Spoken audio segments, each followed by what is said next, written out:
Hello everyone. Mutual fund की second class शुरू करते हैं।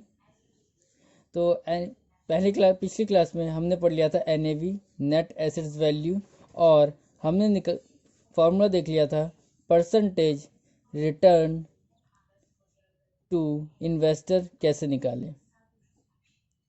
इसके बाद कुछ टॉपिक्स जो कि बाकी रह गए हैं वो आज हम कंप्लीट करेंगे, जिसमें पहला टॉपिक है valuation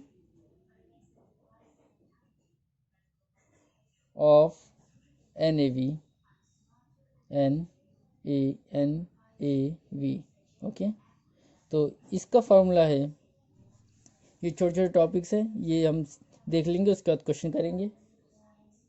market market value of all instruments instruments instruments की जगह पे आप एसेट्स कह सकते हैं। एसेट्स, इंस्ट्रूमेंट्स, जो कहना चाहते हैं आप वो कहिए। प्लस का एसेट्स, ये आपके टेंजिबल और इनटेंजिबल दोनों एसेट्स की बात हो रही है। और इंस्ट्रूमेंट्स में आपको पता ही होगा बी आर BP, ये सारे आपके इंस्ट्रूमेंट्स होते हैं।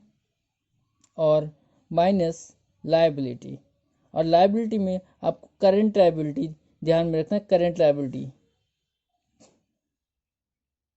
अपॉन में नंबर ऑफ यूनिट आउटस्टैंडिंग।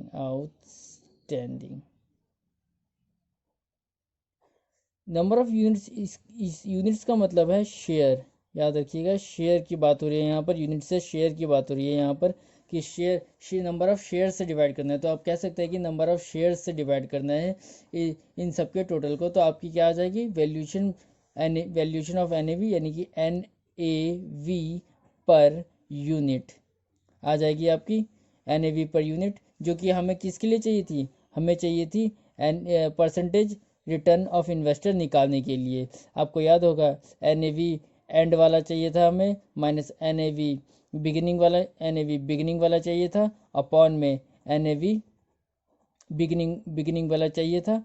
और प्लस में अगर कुछ डिविडेंड है तो वो भी ऐड कर रहे थे, और प्लस में अगर कोई कैपिटल गेन है तो वो भी ऐड कर रहे थे। अगर नहीं है तो कोई बात नहीं, आप इतने इतने से फॉर्मूला का यूज़ करके भी परसेंटेज रिटर्न टू इन्वेस्टर्स निकाल सकते हैं। तो हमें ये कैसे निकाले, ये आपने देखा कि NAV पर यूनिट कैसे निकाले। मार्केट के सारे इंस्ट्रूमेंट्स प्लस करके, सारे एसेट्स प्लस करके, माइनस लायबिलिटी कर दीजिए, और नंबर ऑफ शेयर्स आउटस्टैंडिंग से डिवाइड कर दीजिए। तो इसके बाद कुछ छोटे नेक्स्ट टॉपिक है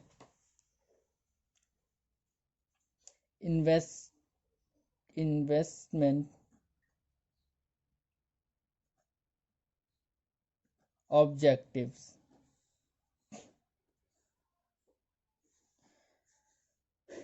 हम इन्वेस्टमेंट म्यूचुअल फंड में क्यों करते हैं, किस ऑब्जेक्टिव से करते हैं। तो ये कुछ म्यूचुअल फंड के ऑब्जेक्टिव्स है कि हम इस वजह से म्यूचुअल फंड में इन्वेस्ट करते हैं। तो different types of mutual fund schemes, ये स्कीम्स हैं म्यूचुअल फंड्स के, डिफरेंट डिफरेंट टाइप्स, ध्यान रखिए।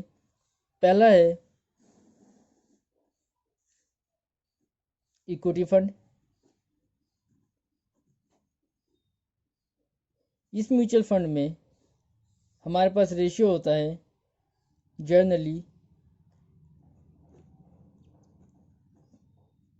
More than 70%। अगर मान लीजिए, अगर आप इस तरह की स्कीम में ऑप्ट करना चाहते हैं, इन्वेस्ट करना चाहते हैं, तो इस इक्विटी फंड में जनरली इन्वेस्टर इक्विटी फंड्स में ही इन्वेस्ट करता है। और जो फंड है वो जनरली 70%, यानी कि मोर देन और इक्वल टू 70% अपना फंड इक्विटी फंड में ही इन्वेस्ट करता है, जिसे हम इक्विटी फंड स्कीम कहते हैं। नेक्स्ट पार्ट है बैलेंस्ड फंड। इसमें इन्वेस्टर इक्विटी और डेप्थ के बीच में इन्वेस्ट करता है, यानी कि वो थोड़ा इक्विटी में भी इन्वेस्ट करना चाहता है, थोड़ा डेप्थ में भी इन्वेस्ट करना चाहता है। एक चीज़ याद रखिएगा, इक्विटी मार्केट हाई रिस्क और डेप्थ मार्केट लो रिस्क। तो इक्विटी मार्केट में वही इन्वेस्टर ज़्यादातर इन्वेस्ट करते हैं जिन्हें हाई रिस्क लेने का शौक होता है, और डेब्ट मार्केट में ज़्यादातर वो इन्वेस्टर्स इन्वेस्ट करते हैं जिन्हें लो रिस्क चाहिए होता है और एक स्टेबल इनकम की खोज में रहते हैं। तो अगर आपको स्टेबल इनकम चाहिए तो आप डेब्ट में ही इन्वेस्ट कीजिए, और अगर आप रिस्क लेना चाहते हैं तो आप इक्विटी में इन्वेस्ट कीजिए। और जैसे कहते हैं हाई रिस्क तो हाई रिटर्न भी होगा, और अगर लो रिस्क है तो लो रिटर्न भी होगा। और अब इसका वो परसेंटेज देख लेते हैं। परसेंटेज जनरली जो रहता है वो रहता है 60 और 40, यानी कि 60% लोग इस अगर बैलेंस्ड फंड, अगर वो अपने म्यूचुअल फंड को बैलेंस्ड फंड में स्कीम अपनाना चाहते हैं तो वो ज़्यादातर 60% मनी इक्विटी में डालते हैं और 40% मनी डिवेंचर में डालते हैं, यानी डेप्थ।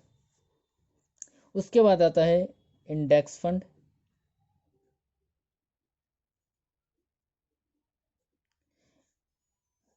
इंडेक्स फंड में जो इन्वेस्टर होता है वो एक स्पेसिफाइड सिक्योरिटीज में ही इन्वेस्ट करता है, स्पेसिफाइड इंडेक्सेस में ही इन्वेस्ट करता है और उसके अलावा और कहीं इन्वेस्ट नहीं करता है। तो ये कुछ स्पेसिफाइड होंगे, और स्पेसिफाइड क्या होंगी वो आपको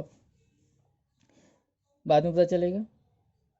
उसके बाद चौथे नंबर पे आता है इनकम बॉन्ड फंड। तो नाम से पता चल रहा है इनकम या बॉन्ड फंड्स, यानी बॉन्ड्स में इन्वेस्ट किया जाता है। जैसे कि अब बॉन्ड हो सकता है आपके कम कॉर्पोरेट बॉन्ड्स, गवर्नमेंट बॉन्ड्स, इस तरह के मनी मार्केट इंस्ट्रूमेंट्स। तो इन्हीं सब चीज़ों को खरीद कर इनमें पैसा लगाकर इन्वेस्ट किया जाता है। फोर्थ है मनी मार्केट।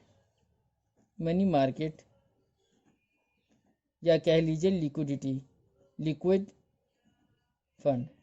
तो मनी मार्केट और लिक्विड फंड हमको पता ही होगा कि यानी कि ऐसे फंड्स जो कि with in one year cash में कन्वर्ट हो जाता है, उसे लिक्विड फंड्स कह सकते हैं या मनी मार्केट कह सकते हैं। बहुत जल्दी शॉर्ट टर्म, ऐसे लोग जो शॉर्ट टर्म में अपने इनकम और प्रॉफिट कमाना चाहते हैं वो ऐसे लोग इसी फंड में इन्वेस्ट करते हैं। यानी कि ऐसे इन्वेस्टर जो चाहते हैं कि एक साल से ज़्यादा का इन्वेस्ट हम मनी नहीं करेंगे, तो वो ज़्यादातर मनी मार्केट में इन्वेस्ट करते हैं। तो अगर आप एक साल से कम के लिए मनी इन्वेस्ट रखना चाहते हैं तो आप मनी मार्केट ऑप्शन ही चूज़ कीजिए स्कीम्स। और और ये फिफ्थ था, सॉरी, और लास्ट जो कि है guilt funds, GILT। Guilt funds is a government scheme. इसके अंदर सारे के सारे गवर्नमेंट्स सिक्योरिटीज़ आती है, गवर्नमेंट सिक्योरिटीज़। और जैसा कि आप क्या जानते हैं कि government securities risk free securities होती है। तो इस पे सिर्फ वही इन्वेस्टर्स इन्वेस्ट करते हैं जो कि एक रिस्क फ्री रिटर्न चाहते हैं।